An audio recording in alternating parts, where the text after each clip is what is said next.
Merci beaucoup. Donc, aujourd'hui, c'est moi, votre frère Asandé. Je vais vous dire quelques paroles encore par rapport au sujet, oui, par rapport au sujet de l'obéissance. Voilà. Donc, je veux juste nous rappeler que le premier jour, donc la première rencontre qu'on a eue, le jeudi passé, enfin les deux premières rencontres, je crois, vous avez vu que je crois que j'ai eu à parler deux fois. Donc les deux premières rencontres, je crois que on a posé déjà en premier lieu le principe de l'obéissance, tout en ayant montré que l'obéissance n'est pas une chose accessoire, c'est pas quelque chose qu'on a un peu inventé là, c'est un beau mot, et puis bon, on essaie de parler touchant cela. On a vu que c'est vraiment quelque chose de fondamental. Obéir, c'est la vie du disciple. On avait vu la première fois que la vie d'un disciple de Jésus, c'est la vie de l'obéissance.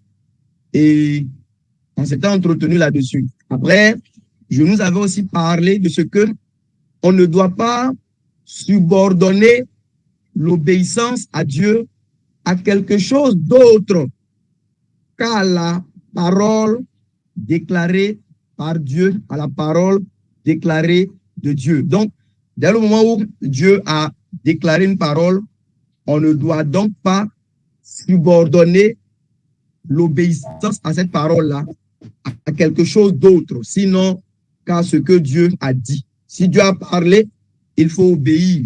Et on avait vu l'exemple de l'Israël, donc dans le désert avec la nuée, qui dirigeait les différents déplacements du peuple d'Israël. Et c'était les mouvements de la nuée qui donc conduisaient les différents déplacements d'Israël dans le désert. Les déplacements d'Israël au désert ne devraient être soumis à rien d'autre qu'au mouvement de la nuée. Voilà. Si la nuée bouge, on bouge. Si la nuée ne bouge pas, on ne bouge pas. Et ce jour-là, je nous ai fait voir que l'obéissance ne doit pas être soumise à quelque chose d'autre, sinon à la parole de Dieu, sinon à la volonté de Dieu. Et que dès le moment où on a la certitude que la volonté de Dieu a été exprimée, que la parole de Dieu a été manifestée, qu'on a connu ce que Dieu pense, ce que Dieu veut, alors nous avons pour responsabilité d'obéir sans autre condition. Et je crois que le jeudi passé, le frère Eric nous avait aussi parlé de l'obéissance en nous ramenant à l'exemple même de Jésus-Christ, qui est donc notre Seigneur, notre modèle, selon qu'il a très bien dit que voilà, si on veut parler d'obéissance, il faut qu'on aille voir même quels ont été les principes qui ont gouverné l'obéissance donc du Seigneur Jésus, qui est notre modèle parfait. Et je crois qu'il nous avait parlé de l'obéissance du Seigneur sur trois aspects. Voilà, je crois une obéissance qui devrait être inconditionnelle, voilà, une obéissance qui devrait être aussi sacrificielle, voilà, sacrificielle, et puis une obéissance sacerdotale. Donc, il nous a parlé un peu de ces différents aspects de l'obéissance. Aujourd'hui, je vais encore nous dire quelques paroles pour pouvoir, si Dieu fait grâce, clore un peu ce sujet de l'obéissance. L'objectif de ces partages, ce n'est pas que nous puissions, les jeudis soirs, avoir un petit moment où nous nous voyons en ligne pour parler. L'objectif de ces partages, c'est de pouvoir nous aider à pouvoir progresser encore dans la connaissance de Dieu et de Jésus-Christ, notre Seigneur, afin d'hériter de la promesse de la vie éternelle que le Dieu qui ne peut point mentir a eu donc à faire.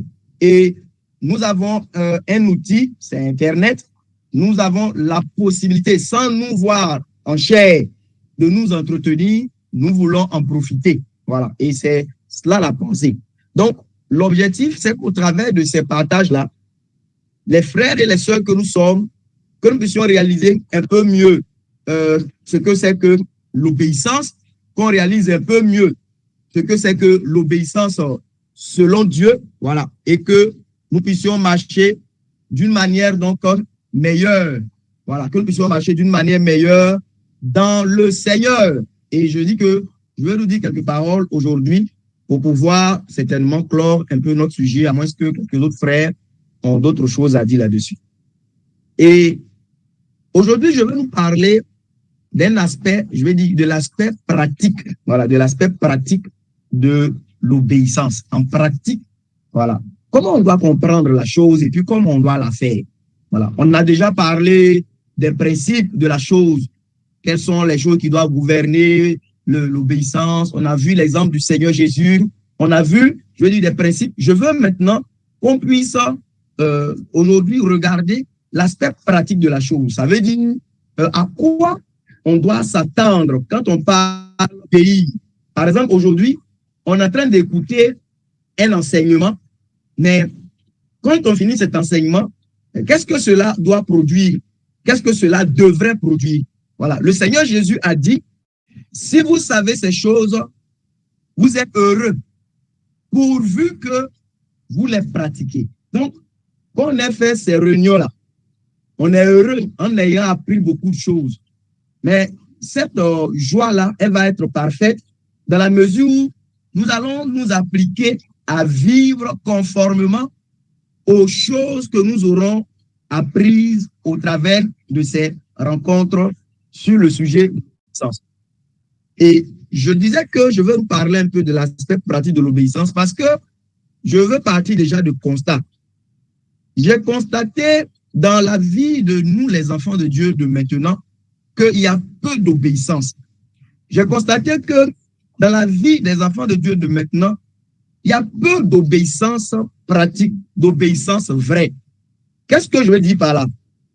Il y a ce danger qui consiste à ne plus réaliser le but pour lequel on écoute, par exemple, un enseignement, le but pour lequel on écoute une prédication, le but pour lequel chacun de nous doit lire et étudier les Écritures. Il y a ce danger de pouvoir réduire la prédication, l'écoute de l'enseignement, la lecture et l'étude des Écritures, juste comme des routines chrétiennes, mais en perdant de vue que quand on écoute un enseignement, quand on se connecte actuellement pour écouter un enseignement, c'est en vue de comprendre la pensée de Dieu et de pouvoir marcher concrètement par rapport aux choses que nous avons entendues. Mais je dis qu'aujourd'hui, il y a beaucoup d'entre nous qui avons réduit l'écoute de la parole de Dieu à écouter, voilà, à écouter. Et je pense que déjà, les apôtres, au jour du Seigneur, on peut voir Jacques qui va quelque part dire, mettez en pratique la parole de Dieu et ne vous bornez pas à l'écouter en vous trompant par de faux raisonnements. Donc, quand l'apôtre dit, mettez en pratique la parole de Dieu et ne vous bornez pas à l'écouter, je vais dire comme ça seulement, c'est en fait de cela que je veux parler. Je veux déjà nous faire voir que quand on parle d'obéissance, l'obéissance là, c'est la mise en pratique des instructions, des enseignements, des ordonnances, des orientations, des commandements de Dieu. C'est ça, obéir. Obéir, c'est mettre en pratique les enseignements, c'est mettre en pratique les instructions, c'est mettre en pratique les commandements, c'est nous ranger dans les pensées, c'est nous ranger dans les voies de Dieu que nous avons eu à comprendre ou à saisir au travers des différents moyens qui sont à notre disposition, entre autres, écouter un enseignement, écouter une prédication, lire les Écritures, étudier les Écritures, lire un livre, par exemple, qui traite d'un sujet, se connecter à une réunion comme aujourd'hui, qui traite d'un sujet, il faut que quand nous sortons de ces différentes rencontres-là, les uns et les autres qui se sont connectés, avoir ce que les Français appellent une valeur ajoutée, quelque chose qui va venir améliorer si on la faisait déjà, sinon qui va venir nous redresser si on marchait d'une manière différente. Voilà. Et je veux aujourd'hui lire avec vous un texte dans le livre de Néhémie. Voilà. Néhémie, chapitre 8. Alors, je vais lire pour qu'on puisse gagner. J'espère que vous m'entendez très bien. Je veux au moins un signe de main. Vous m'entendez très bien. Merci, frère. Merci, merci. Donc, je vais lire Néhémie chapitre 8. Écoutons ensemble ce qui est écrit. Je veux parler de l'aspect pratique de l'obéissance parce que Jacques dit, frère, vous connectez à des réunions là, c'est bien. Écouter les enseignements, c'est bien.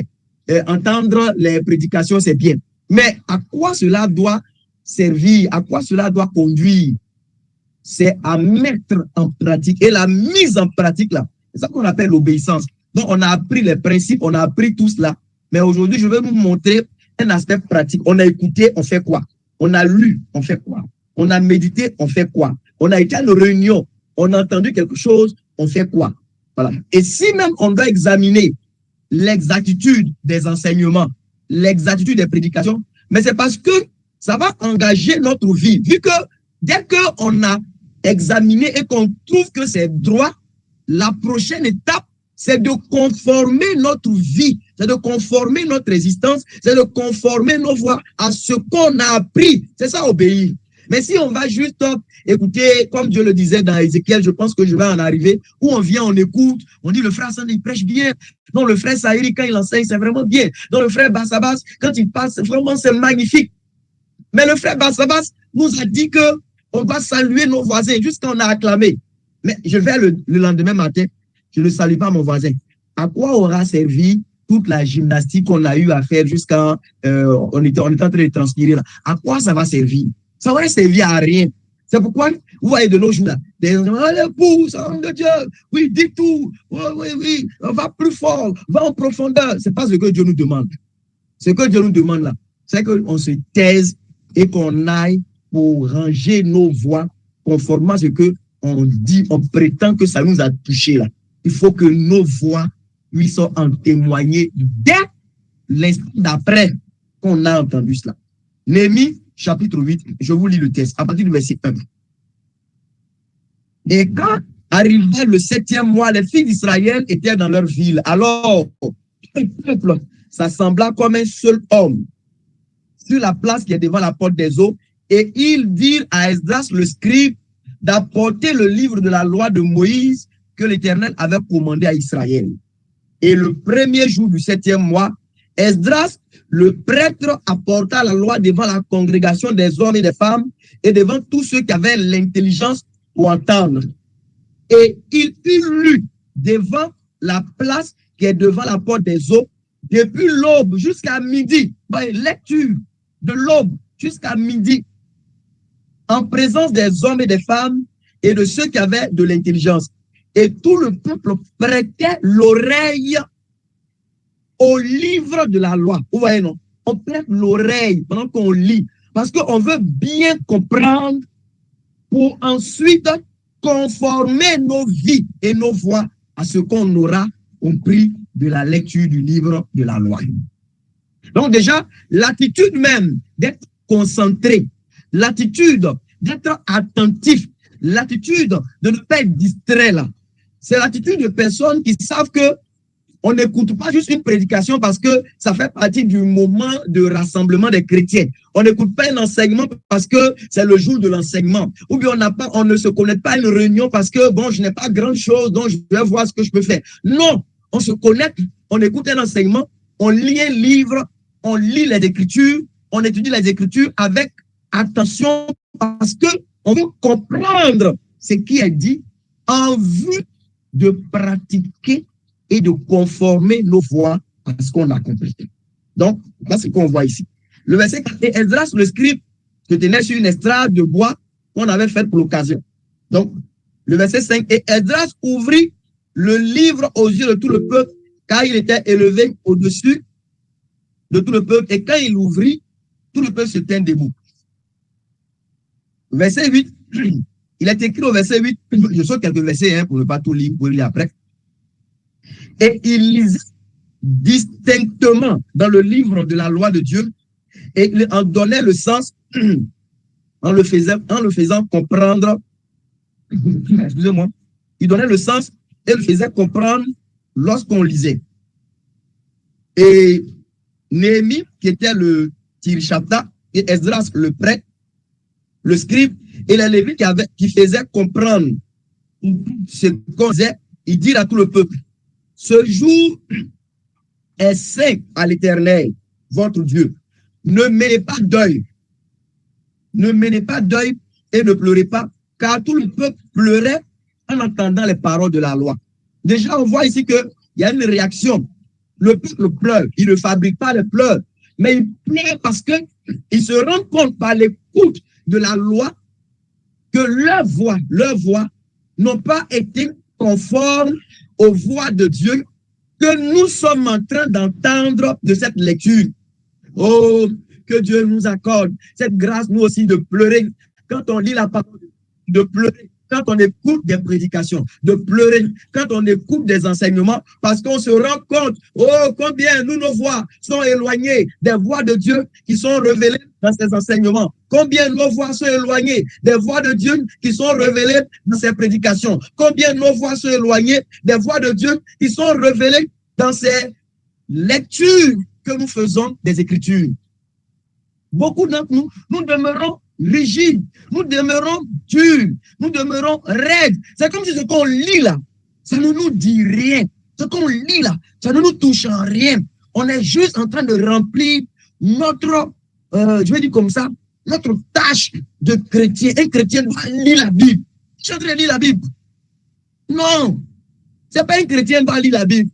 On doit lire la Bible pour connaître ce que Dieu dit afin d'aller pratiquer cela. Pourquoi les gens veulent toujours, j'en viens encore, pourquoi les gens veulent des séminaires sur le mariage? Parce qu'ils ne voient pas ce qui est écrit.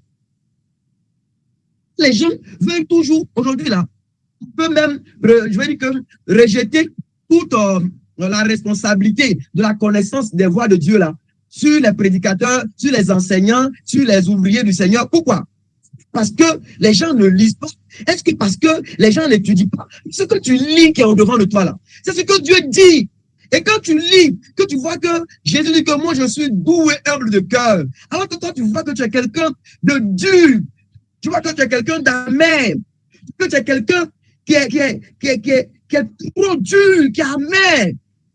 Il faut pleurer sur toi. Il faut dire, oh Seigneur, comme je suis loin de toi, oh Seigneur, comme mes voix sont différentes de tes voix. Seigneur, mais tu dis que tu es doux et humble de cœur. Moi, je suis doux, je suis dur et amer. Je suis dur, je suis orgueilleux. Je vois beaucoup d'orgueil dans mon cœur. Seigneur, au secours. Seigneur, au secours. Seigneur, aide-moi. Ça, là, tu n'as pas besoin du frère ascendé. Tu n'as pas besoin d'un pasteur.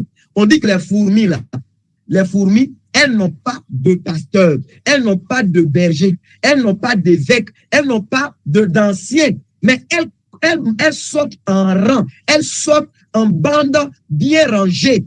C'est pour dire que nous n'avons pas toujours besoin de pasteurs, n'avons pas toujours besoin d'anciens, n'avons pas toujours besoin de prédicateurs. Ce que tu lis là, c'est ce que Dieu veut dire. Et il faut que ton cœur soit, que tu sois conscient que ce que tu es en train de lire là, c'est Dieu qui est en train de te parler. Et si au fur et à mesure, tu seras conscient de cela, même avant notre prochaine rencontre, tu auras connu et progressé un peu encore dans les voies du Seigneur au travers des lectures que tu vas faire toi-même des Écritures, au travers, d'accord, de la méditation que tu vas faire toi-même des Écritures. Souvent, je disais des fois à des frères et des sœurs ici que, mais les sœurs chrétiennes, souvent, je les vois lire les Écritures. Et puis, par exemple, pour leur manière de s'habiller, il faut toujours que quelqu'un vienne les interpeller. Mais ne voit-elle pas les instructions sur la manière de s'habiller qui sont dans les Écritures? Et même supposons que tu ne les comprends pas. Mais on devrait voir de plus en plus de frères et de sœurs venir vers les autres frères, les autres, par exemple les pasteurs, pour leur poser des questions sur comment comprendre ce texte. Parce que je l'ai lu, bien le comprendre en vue de m'assurer que je suis établi dans la pensée de Dieu concernant ces choses. On voit de moins en moins cela parce que beaucoup d'entre nous, on lit les Écritures juste pour remplir notre rôle de chrétien qui doit lire la Bible. Voilà, on médite parce qu'un chrétien doit méditer. Ça s'arrête là. Et souvent, un jour, j'ai demandé à une sœur, il dit la sœur, parce que souvent, je donne des exercices, au passage, je donne souvent des exercices de méditation à des frères et à des sœurs. Et si ça t'intéresse, là, tu peux m'écrire après. On peut gérer ça, voilà. Même à distance, c'est pas grave. Donc, je donne un exercice, et puis souvent, je vois. Mais je regarde le cahier de la sœur. Non, mais les choses qui sont écrites dans, c'est des merveilles. Je suis moi-même un peu, je tombe des nues. J'écris à la sœur, sœur, c'est toi qui as médité ça là? C'est toi-même qui as fait? Il dit oui. Je dis ah, vraiment, il reste seulement à vivre selon ce qu'il doit selon ce qu'il doit. Oh, vraiment, on est déjà arrivé loin. Tu vois, ça veut dire que ce que la sœur écrit là, c'est des choses merveilleuses. Mais c'est vrai, ce qu'on médite, je veux dire, ça peut être au-dessus de ce que nous sommes en train de pratiquer aujourd'hui. Mais il ne faut pas qu'il y ait une trop grande différence entre ce que nous-mêmes, on a lu, ce qu'on a déjà nous-mêmes écrit, ce qu'on a approuvé. Il ne faut pas qu'il y ait une trop grande différence entre notre vie pratique et puis ces choses que souvent nous avons compris dans l'étude de la parole de Dieu. Il faut que ce que nous lisons, ce que nous comprenons là, il faut que ça puisse devenir vie et pratique chez nous. Esdras, chapitre 7, d'accord, le verset, je crois, 7 à 10 là. On nous dit que Esdras, il avait appliqué son cœur à étudier la loi de Dieu. Premier point. Deuxième point, il avait appliqué son cœur à pratiquer la loi de Dieu. Troisième point, il avait appliqué son cœur à enseigner la loi de Dieu en Israël. C'est le chemin normal.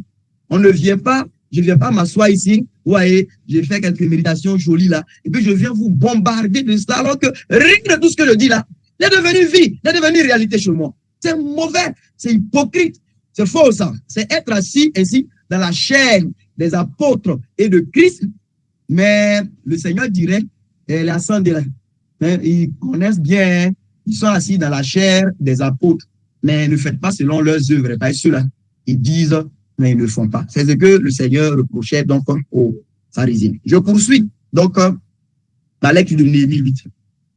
Donc, on dit que le peuple pleurait parce qu'ils entendaient les paroles de la loi. Alors, on dit que Néhémie, enfin, avec Esdras et les autres, ils vont tranquilliser le peuple parce que c'était un jour de fête. C'était le premier jour du 7e mois, donc c'était la fête des trompettes. Voilà. Donc, il ne fallait pas mêler deuil en un jour de fête. Mais le peuple, ils ont compris la loi, ils ont vu leur culpabilité, donc ça les a portés à vraiment mêler deuil parce qu'ils se sont rendus compte qu'ils n'ont pas marché droit. Comme le roi, par exemple, Josias, quand on découvre le livre du Deutéronome et qu'on le lit devant lui, il déchire ses vêtements, il mène deuil parce qu'il se rend compte que la manière dont ils ont vécu jusque-là a été en grande partie en opposition aux tests, aux commandements, aux ordonnances, aux instructions, aux enseignements donc de Dieu contenus dans le livre de la loi qui a été retrouvé. Il a aussi mené deuil. Alors, on va lire maintenant le verset 13, je poursuis Néhémie 8. Et le second jour, les chefs des pères de tout le peuple, les prêtres et les lévites s'assemblaient auprès d'Esdras, le scribe, et cela pour devenir intelligents dans les paroles de la loi. Donc, le deuxième jour. La première fois, c'était le premier jour. Le deuxième jour, ils sont revenus encore pour comprendre. Quand il est devenu intelligent, il veut comprendre encore les paroles de la loi. Le verset 14, et il trouvait écrit dans la loi que l'Éternel avait commandé par Moïse que les fils d'Israël devaient habiter dans des tabernacles pendant la fête du 7e mois. N'oublions pas, frère, qu'ils commencent à faire cette lecture-là le premier jour du 7e mois. Le premier jour, ils ont entendu des portions de la loi qui ont révélé, par exemple, leur péché, leur désobéissance, leur mauvaise voie. Ils ont pleuré, ils se sont repentis. Leurs conducteurs les ont tranquillisés parce qu'ils ont reconnu leur culpabilité. C'est bien. Le deuxième jour, ils sont revenus pour pouvoir comprendre encore, pour pouvoir écouter encore, pour pouvoir être instruits encore. Et quand ils sont revenus, pendant maintenant la lecture du deuxième jour, on dit qu'ils ont vu, ils ont trouvé écrit dans la loi que l'Éternel avait commandé par Moïse que les fils d'Israël devaient habiter dans des tabernacles pendant la fête du 7e mois. Et ils sont au 7e mois, le 2e du 7e mois. Cette fête-là, ça doit se faire à partir donc du 15e jour. C'est la fête des tabernacles. Selon la loi, le 15e jour du 7e mois, on doit faire la fête des tabernacles. Le 2e jour, ils lisent dans la loi, ils se rendent compte que le 15e jour du 7e mois, le 7e mois dans lequel ils étaient là, dans la loi, il fallait faire une fête. Ils sont au 2e jour. La fête, là, c'est pour le 15e jour. Donc, ils sont environ à 12 jours de cette fête. Le verset 15 est qu'ils devaient faire entendre et faire passer une proclamation dans toute leur ville à Jérusalem, disant, sortez dans la montagne et apportez des branches d'olivier et des branches d'olivier sauvage et des branches de myrte et des branches de palmier et des branches d'arbres touffus pour faire des tabernacles comme il est écrit. Et le verset 16 dit, et le peuple sortit et en rapporta et il se fit des tabernacles, chacun sur son toit et dans leur cour et dans les parvis de la maison de Dieu et sur la place de la porte des eaux et sur la place de la porte d'Éphraïm. Et toute la congrégation de ceux qui étaient revenus de la captivité fit des tabernacles et ils habitèrent dans les tabernacles car les fils d'Israël n'avaient pas fait cela depuis les jours de Josué, fils de Nun, jusqu'à ce jour-là. Et il y eut une très grande joie. Et il y eut une très grande joie. Et on lut dans le livre de la loi de Dieu chaque jour, depuis le premier jour jusqu'au dernier jour. Et ils célébraient la fête 7 jours. Et au 8e jour, il y eut une assemblée solennelle selon l'ordonnance.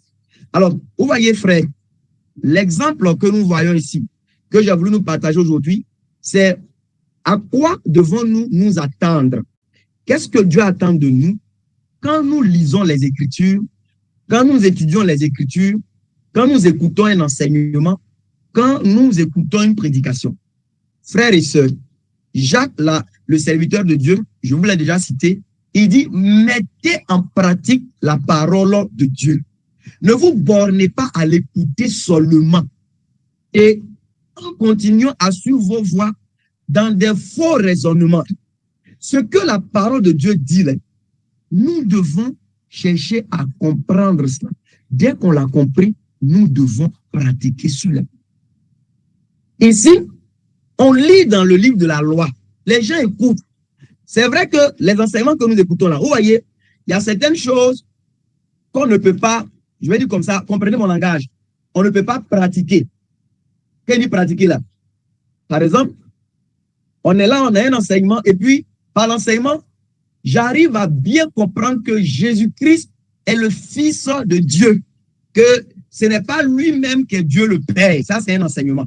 Bon, celui qui a compris ça là, il est éclairé, il est illuminé. Mais je vais dire que on ne peut pas parler vraiment de pratiquer cela. C'est quelque chose qui illumine ton esprit, qui illumine ta pensée, qui illumine ton intelligence et qui te donne de mieux comprendre les voies de Dieu et d'y marcher. Mais, quand je dis cela, le premier jour, selon le texte dont nous parlons ici, les gens, ils ont pu entendre des choses. Peut-être que devant ces choses-là, la réaction qu'il fallait avoir, c'est reconnaître que, ah, c'est que j'ai vraiment mal marché ici. Ah, mais c'est que là-bas, là, je n'ai pas bien agi. Ah, mais c'est que depuis longtemps, nos voies ne sont pas droites. Parce que si la loi dit ça, mais nous, on a déjà fait ça. Ils ont pleuré. Ça, c'est le premier jour. Mais le deuxième jour, on dit qu'on voit maintenant dans le livre de la loi une instruction concrète qui doit être pratiquée de manière visible devant tous. Et c'est quoi l'instruction? C'est que au 15e jour du 7e mois, il faut construire des tentes et il faut habiter sous ces tentes-là pendant 7 jours. Quand ils ont entendu ça, selon le texte qu'on lit ici, ils n'ont pas dit, ah, vraiment, gloire à Dieu, puis ils sont partis à la maison. Et puis le 15e jour arrive, il n'y a rien. C'est pas ça que Dieu attend de nous, frères et sœurs. Ce que Dieu attend de nous là, c'est que quand on entend la parole qui dit que le 15e jour, il doit avoir une fête, si le mois est déjà passé, ok. Mais si on est dans le mois là, on se prépare en même temps. Et puis le 15e jour, on fait la fête. Il est écrit. Est-ce que vous m'entendez bien, les frères? Vous me suivez? Et aujourd'hui, quand tu lis les Écritures là, il y a des aspects qui vont juste illuminer ton intelligence, qui vont illuminer ton cœur, qui vont éclairer ta pensée sur certaines choses, certaines voies. Ah, gloire à Dieu, gloire à Dieu. Mais il y a des aspects qui ont besoin d'être concrètement pratiqués, du dehors même, pratiqués devant tout le monde. Je me rends compte d'une telle chose, il faut que, quittant même arrêtant même, je vais dire comme ça, la lecture, si c'est possible, si c'est un message même que je dois envoyer. Parce qu'en lisant, je me suis rendu compte que la dernière fois, la façon dont j'ai répondu au frère Eric, là, je lis un texte, puis je vois que le texte montre clairement que je ne devrais pas répondre comme ça. Je m'arrête.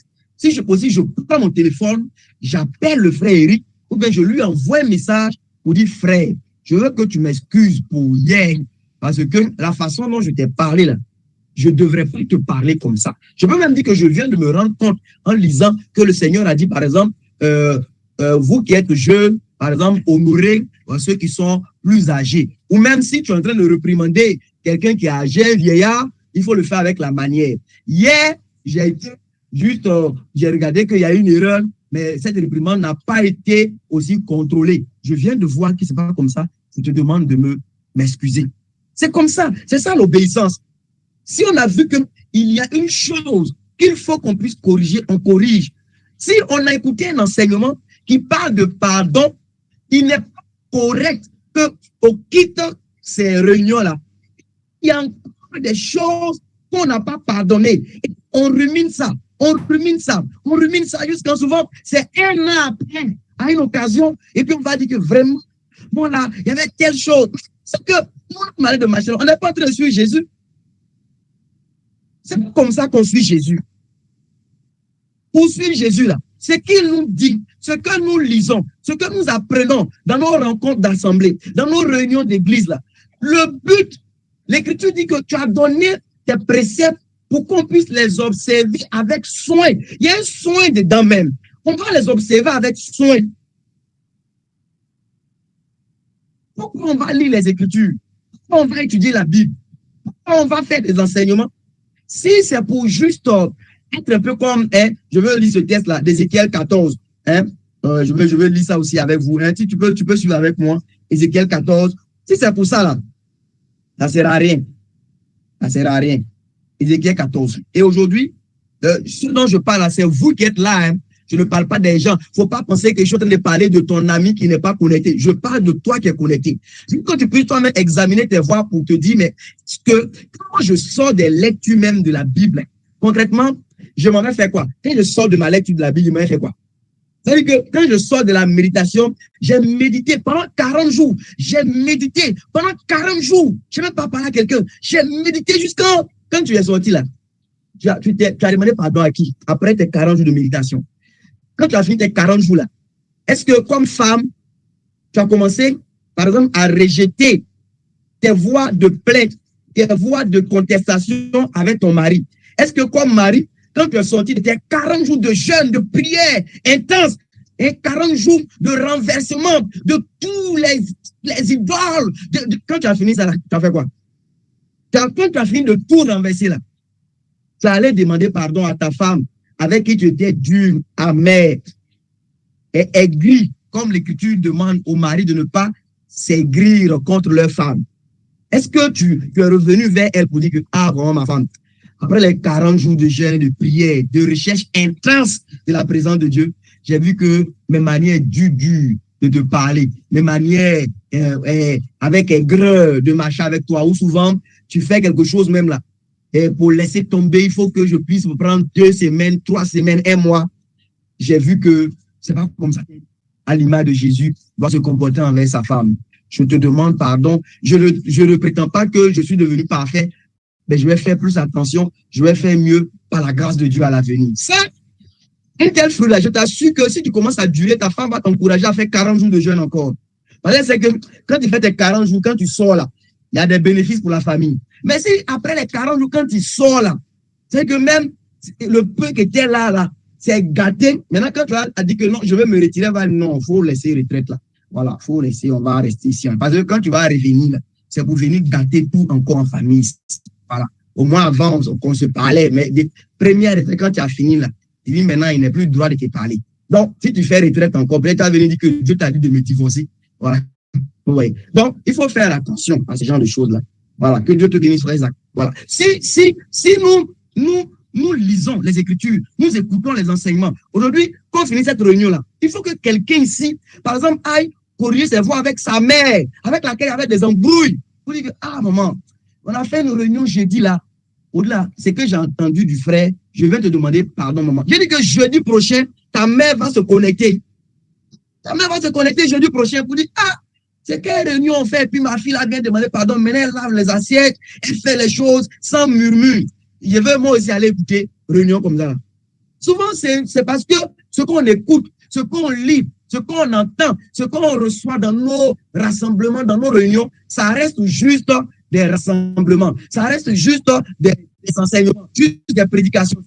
Ça fait juste partie de ce que on doit faire quand on est rassemblé. Non, moi, je ne veux pas d'un tel christianisme. Non, non, non, non, frère. Je ne pense pas que le Seigneur veut d'un tel christianisme. Il veut d'un christianisme dans lequel ceux qu'il a rachetés sont zélés pour les bonnes œuvres. Ils apprennent la parole de Dieu et ils la mettent en pratique. Ils sont comme l'église affaiblie, on va dire comme ça, de Philadelphie. Ils n'ont pas beaucoup de puissance, mais ils gardent la parole de Dieu. Ce que Dieu dit là, le Saint, leur maison fonctionne selon les instructions, selon les principes du Seigneur. Leur commerce là, le Seigneur purifie leur commerce, leur manière de se vêtir là. Les sœurs, elles s'efforcent de faire comme la parole de Dieu dit. Les maris, ils s'efforcent d'aimer, de prendre soin de leurs femmes comme la parole de Dieu dit. Nous devons être une église de frères et de sœurs qui pratiquent concrètement la parole de Dieu. Et non pas qu'il écoute, qu'il entende et qu'il approuve même, qu'il dit que, ouais, le frère, il enseigne bien. C'est un docteur. Et puis quoi? Est-ce que Jésus disait à Nicodème, oh, mais tu es un docteur venu de Dieu. Hein? Jésus disait en gros, oui, mais si tu n'es pas né de Dieu, tout ça, ça ne sert à rien. Et je voudrais dire, à quoi sert que vous ayez les meilleurs docteurs si vos vies ne se conforment pas de plus en plus à la parole que ces docteurs-là vous exposent? Au contraire, votre condamnation va devenir encore plus grande dans ce sens-là. Vous voyez. Mais c'est ce que je voulais lire du texte d'Ézéchiel. C'est que Dieu disait que ces gens qui viennent s'asseoir devant toi, faut pas te laisser flatter par leur présence. Parce que ils écoutent les enseignements, mais ils ne les pratiquent pas. Ils écoutent la parole que tu dis, ils l'approuvent. Soit-même là, ils s'invitent eux-mêmes à écouter. Parce que quand tu parles, ils trouvent que tu es vraiment quelqu'un d'éloquent. Tu es quelqu'un qui sait expliquer. Merci. Donc, 33, verset 32. Merci. Donc, c'est le chapitre 33. Donc, Ézéchiel 33, verset 32. Merci, Gauthier. Donc, il dit que, mais ces gens-là qui viennent au-devant de toi, voilà. Ézéchiel 33, à partir du verset 30 même, il dit, et toi, fils d'homme, les fils de ton peuple, ils parlent contre toi auprès des murs et aux entrées des maisons. Voilà, aux entrées des maisons. Merci. Et ils parlent l'un à l'autre, chacun avec son frère, disant, venez donc. Écoutez, quelle est la parole qui est sortie de la part de l'Éternel? Les gars, allons, il y a une réunion, allons, voilà, le frère se dit, on va aller écouter tes frères. Non, vraiment, c'est un frère, il enseigne bien. Il dit, ils viennent vers toi comme vient un peuple, et ils s'asseyent devant toi comme étant mon peuple, et ils entendent tes paroles, mais ils ne les pratiquent pas, car de leur bouche, ils disent des choses agréables, mais leur cœur va après leur gain déshonnête. Et voici, tu es pour eux comme un chant agréable, une belle voix et quelqu'un qui joue bien. Et ils entendent tes paroles, mais ils ne les pratiquent nullement. Frère, il ne faut pas que nous soyons comme ça. Et je dis, désormais, il faut réaliser que tout ce que tu vas lire, même si tu allons finir la réunion et que tu ouvres les Écritures là, il faut savoir que même si tu es un pasteur, ça fait 50 ans, ce que tu vas lire là, ça s'adresse à toi, ça parle de toi. Il faut t'assurer comme Esdras d'avoir compris ce que tu as lu. Deuxièmement, il faut t'assurer que tu es en train de mettre en pratique ce que tu as vu. Je le répète, quand tu lis un texte qui dit qu'on doit être doux là, ça veut dire qu'il faut que toi et moi, nous soyons des hommes et des femmes doux et douces. Il le faut, c'est ce que Dieu veut. Quand tu lis un texte qui dit qu'il ne faut pas qu'on garde la rancune, qu'on pardonne de tout notre cœur là, C'est une invitation et le Seigneur veut cela. Maintenant, à l'instant où je lis ça, si mon cœur est vraiment en paix envers Dieu, envers tous mes frères, je dis gloire à Dieu, mais je veille à ne pas laisser donc ce cœur s'infecter d'une quelconque manière. Au jour, peut-être par malheur, il y a quelque chose comme ça qui vient infecter mon cœur, je me rappelle que l'enseignement de Jésus et de ses apôtres me demande de pouvoir pardonner à mon frère comment de tout mon cœur. Je m'engage dans ce chemin. Je me dis que c'est pas facile. L'obéissance là n'a jamais été de la commodité. L'obéissance là, c'est pas facile. Il est écrit que le Fils lui-même là, il a appris l'obéissance par les choses qu'il a souffert, par la souffrance. Donc, la pensée d'obéir sans souffrir là, il faut enlever ça de ta tête. Obéir là, ça fait souffrir. Souvent, il y a la honte dedans. Souvent, il y a le mépris dedans. Souvent là, tu vas être honni, mais il faut obéir. Souvent, tu vas être méprisé, il faut obéir. Souvent, ça va coûter cher à ta réputation, ça va coûter cher à ton honneur. Souvent, l'obéissance là, regardez, on dit qu'on est dans une alliance meilleure. Mais l'ancienne alliance là, regardez le grand prêtre, dans les instructions qu'il avait reçues, lui, particulièrement en rapport avec l'onction qui était sur sa tête, il n'avait même le droit de pleurer son fils qui vient de mourir. Le droit de pleurer. C'est-à-dire que ton fils meurt là. Tu n'as pas le droit de pleurer. Mais Aaron a obéi à ça. Il a obéi à ça. Regardez Ézéchiel. L'instruction touchant les repas qu'il devait prendre, se couchant sur un côté, se couchant sur l'autre côté. Il a obéi à ça. Regardez Amos. Regardez Osée. Osée plutôt. La première fois où Dieu lui parle, il dit, il ne faut pas dire prendre une femme prostituée. Je vais te faire goûter un peu la mauvaise relation de laquelle je suis avec Israël. Il allait la prendre. La seconde fois, Dieu dit, va prendre une autre femme. Elle, là, voilà, elle est adultère, puis elle aime quelqu'un d'autre. Il faut l'aimer comme moi j'aime les filles d'Israël pendant qu'ils se tournent vers d'autres dieux et qu'ils aiment les gâteaux de raisin. Le prophète est allé. C'est des choses difficiles. Mais ces gens-là ont pratiqué cela. Maintenant, nous, on est dans une alliance meilleure par le redresseur de toutes choses, le Seigneur Jésus qui est venu.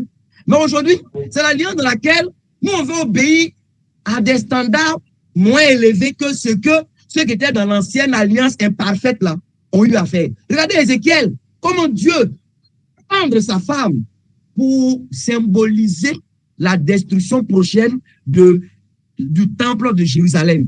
Mais aujourd'hui là, si Ézéchiel est rentré dans cette obéissance, moi le frère Sandé, il faut que mon obéissance là puisse être plus pure et profonde que celle dans laquelle Ézéchiel a coulé.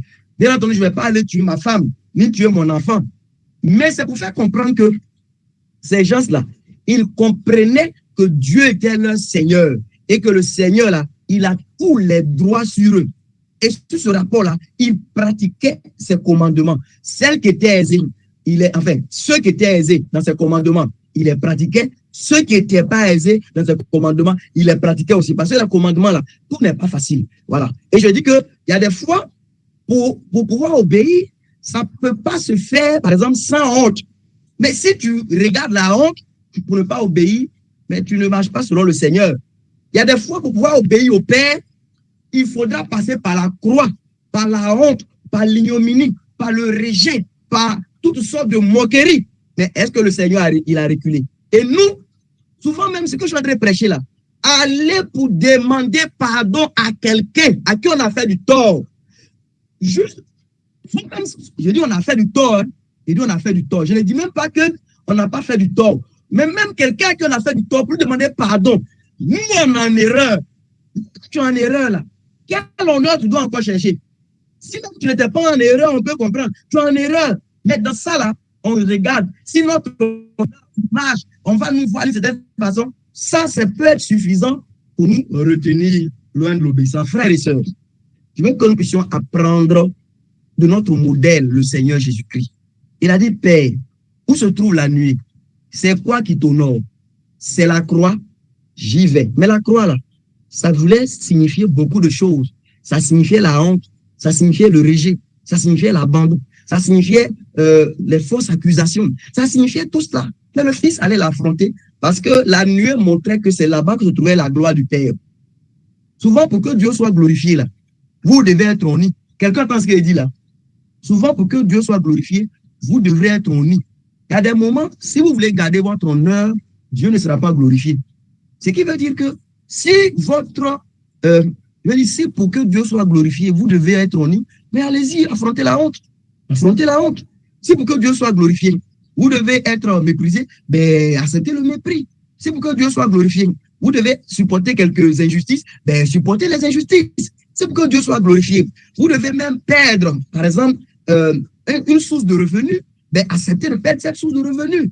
Acceptez d'arrêter cette vie de prostitution parce que dedans, il y a la gloire de Dieu. Acceptez de pouvoir quitter un travail dans lequel on ne vous laisse pas le droit d'être intègre. Acceptez de laisser ce travail. Ça va être difficile. On va vous insulter. Tu as déjà une femme, tu as des enfants.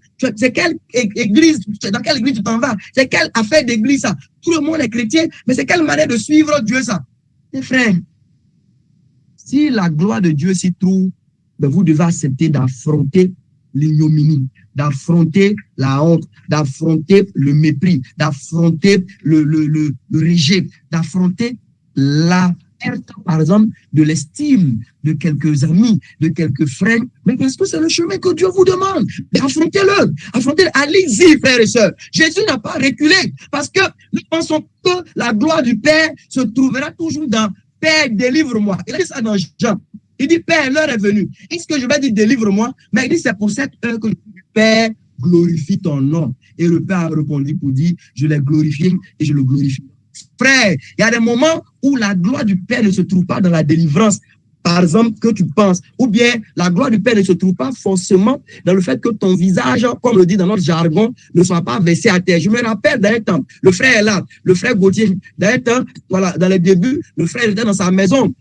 Et on est tous témoins ici. On est venu prier parce que avec les difficultés, ayant pris l'engagement de suivre le Seigneur, il n'arrivait plus vraiment à payer parce qu'il n'était plus, voilà, Chiki, le brouteur, qui avait des millions. Il n'avait plus l'argent. Et nous, dans notre amour de frères, je pense que quelques-uns peuvent témoigner. On s'est rassemblés, on a prié. Et dans notre prière, pour les frères, vous voyez, on dit même, oh Seigneur, c'est un frère qui vient d'arriver. Seigneur, fais un miracle. On attend que le Seigneur fasse quelque chose de merveilleux.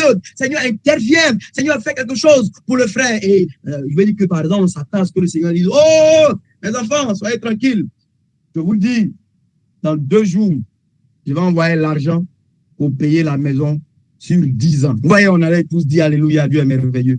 Et ce jour, on a prié et on a reçu une parole de prophétie du Seigneur qui a dit en substance, et je pense que les témoins sont là, pour paraphraser, le Seigneur disait qu'il va le laisser tomber. Voilà, il va le laisser tomber. Si tu veux, il va le laisser descendre. Mais qu'après, je vais dire comme ça, il travaillera, si vous voulez, à pouvoir le relever. C'est un peu en substance ce que le Seigneur dit. Mais ça veut dire que, vous voyez, souvent, ce n'est pas toujours tel que nous on pense la chose que le Seigneur voudra la faire. Ce n'est pas toujours tel que nous on conçoit la chose que le Seigneur voudra la faire. Mais si nous voyons que le Seigneur demande qu'on fasse quelque chose, il faut que nous puissions la faire. Je voudrais, mes frères, dire aujourd'hui que le Seigneur à qui nous appartenons, il nous a montré que l'obéissance n'est pas toujours, je précise, parce qu'il y a des choses auxquelles on peut obéir sans grande difficulté. Mais l'obéissance n'est pas toujours sans difficulté. L'obéissance n'est pas toujours sans honte. L'obéissance n'est pas toujours sans souffrance. L'obéissance n'est pas toujours sans, je vais dire que peut-être d'estime de quelques personnes. Voilà. Vrai que le jour où tu vas te concentrer pour venir expliquer que depuis là, tu es dans l'église, tu es peut-être parmi les gens qui sont pasteurs. C'est un exemple, je prends, mais vrai là. Et puis là, tu es lié par quelque chose. Vrai que ton estime là va tomber comme ça dans le cœur de beaucoup. Mais tu seras sauvé. Tu seras en train de corriger tes voies. On va faire comme Saül. Il a péché, mais il est attaché à son honneur. Il dit, j'ai péché, mais honore-moi. J'ai péché, mais honore-moi. Samuel l'a honoré. Mais qu'est-ce que ça lui a apporté? Qu'est-ce que ça lui a apporté? Quand on a péché là, ce n'est pas des honneurs qu'on doit chercher. On doit chercher la repentance afin que entre nous et Dieu, les choses soient rétablies comme il le faut. Vous comprenez, frère? Et il est déjà à 5 minutes, donc de 21 heures. Je veux nous rappeler que ce que j'ai voulu vous dire aujourd'hui, c'est que après tout ce qu'on a appris, le Seigneur veut que nous soyons pratiques. La pratique de lire les Écritures dans la pensée que je viens chercher à comprendre ce que Dieu dit pour conformer ma vie à cela. C'est de venir à la réunion dans la pensée que je viens chercher à connaître ce que Dieu attend de moi pour marcher comme cela. C'est de pouvoir lire les Écritures, étudier les Écritures et ne, par exemple, sortir de là avec ce que Dieu dit et puis continuer à faire comme si on n'a jamais vu cela. C'est pas à ça que Dieu nous a appelés. Et ce sont des choses qui font que beaucoup d'enfants de Dieu, ils stagnent, ils ne progressent pas. Parce qu'on grandit par l'obéissance à la vérité de la parole de Dieu. Et si on prend deux frères qui ont cru au même jour, selon que l'un va considérer les différents enseignements, il a appris un enseignement sur la prière. Quand il s'en va chez lui, il commence à s'appliquer à prier. Vous allez voir qu'un autre, il a appris un enseignement sur la prière, il dit que c'est un enseignement puissant. Il ne prie pas. Qu'est-ce que ça va donner comme résultat? Dans quelques années, vous allez voir que l'un va avoir de l'ascendance sur l'autre en termes de fruits portés. Mais ce qui a fait la différence, c'est qu'il y a un qui, ayant entendu qu'on doit prier, ayant compris ce que Dieu attend de nous, il a commencé à pratiquer cela avec des difficultés. Oui, mais ici applique, ici applique. Alors vous allez voir qu'il va porter du fruit, il va grandir naturellement un peu mieux que l'autre qui, lui, il écoute juste le même enseignement sur la prière, il ne prie pas. Un autre aussi est là, il a appris que vraiment, il faut pardonner à ceux qui nous font du tort. Ayant appris ça, il a vu qu'il y avait un problème entre lui et quelqu'un. Il a aussitôt alors réglé le problème. Il gagne en maturité. Il gagne, il progresse dans la foi. Mais un autre, il entend ça, il dit oui, c'est vrai, mais ce que l'autre là m'a fait là, c'est trop grave. Voilà, si je vous explique là, ou même c'est parce que tu ne sais pas ce que l'autre m'a fait. Ok, c'est ça que Jacques appelle les faux raisonnements. Voilà, parce que tout ce qu'on va expliquer pour ne pas faire une chose que Dieu nous a demandé de faire, c'est, écoutons frère, de faux raisonnements. Tout ce qu'on va expliquer d'aussi joli pour finalement faire autrement que ce que Dieu nous dit de faire, ce sont de faux raisonnements qui nous séduisent. Oui, c'est vrai que la parole de Dieu a dit d'aimer ma femme. Oui, mais je sais. Mais en fait, non. C'est parce que, est-ce que tu as déjà, si tu connais ma femme, ça là, on dit que tu es en train de te séduire, tu es dans de faux raisonnements. C'est vrai que la parole de Dieu a dit de nous soumettre en. Est-ce que tu connais mon mari? Ça, on appelle ça de faux raisonnements. C'est vrai que la parole de Dieu a dit de pardonner de tout son cœur. Non, mais ce que la personne là m'a fait, est-ce que tu sais ce que la personne m'a fait? Ça fait partie de ce qu'on appelle les faux raisonnements. C'est vrai que la parole de Dieu a dit ceci, mais est-ce que tu sais cela? Est-ce que tu sais telle chose? Est-ce que tu comprends cela? Est-ce que ça, ce sont de faux raisonnements, frères et sœurs. Ce que nous sommes appelés à faire, c'est de pouvoir nous humilier, demander la force de Dieu dans la prière, mais nous engager dans le chemin de l'obéissance. Même si en allant nous trébuchons, nous devons prier, nous devons reprendre courage, mais aller encore de l'avant en continuant à dire, Seigneur, ton secours, mais il faut que ce que tu m'as demandé là, je puisse faire cela. Parce que c'est ça qui veut dire être un disciple. C'est d'avoir les œuvres de notre maître. C'est de marcher dans les traces de Jésus, notre maître. Aujourd'hui, vous voyez, je bénis Dieu pour mon frère Georges, voilà, qui est connecté là. Je le vois ces temps-ci parler un peu beaucoup des questions de cet évangile qui veut défendre un peu en griffe le droit au péché là. Mais je dis que, mais est-ce que c'est comme ça Jésus a été? Et si on veut imiter, on pense qu'il y a des textes qui nous expliqueraient même qu'on aurait, c'est faux, frère, c'est faux. Tel que Christ est là, on dit tel il est, tel nous sommes. Et ça ne doit pas juste être des confessions comme ça. Il faut qu'en pratique, bon, tu dis tel Christ est, tel tu es. Christ est doux, toi tu es amer. Christ est humble, toi tu es orgueilleux. Où est votre conformité? Tu n'as pas ses œuvres. Tu n'as pas ses œuvres. Et les œuvres là, ça va attester de notre filiation spirituelle. Nous faisons les œuvres de notre Père. Le Christ en toi, il faut que nous voyons ses œuvres en toi. Tu es enfant de Dieu, il faut qu'on voit les œuvres de Dieu en toi. Et ces choses-là, ça se fait par une application à obéir à la parole de Dieu. Il ne faut pas écouter la parole de Dieu. Aujourd'hui, qui parle, tu écoutes dans l'enseignement, tu entends que quand quelqu'un n'est pas encore dans un foyer, la personne ne doit pas se livrer à des relations sexuelles. Puis tu écoutes ça. Tu es couché chez quelqu'un. Il t'a pas doté. Puis tu dis Amen, homme de Dieu. Tu es en train de te maudire. Hein? Bon.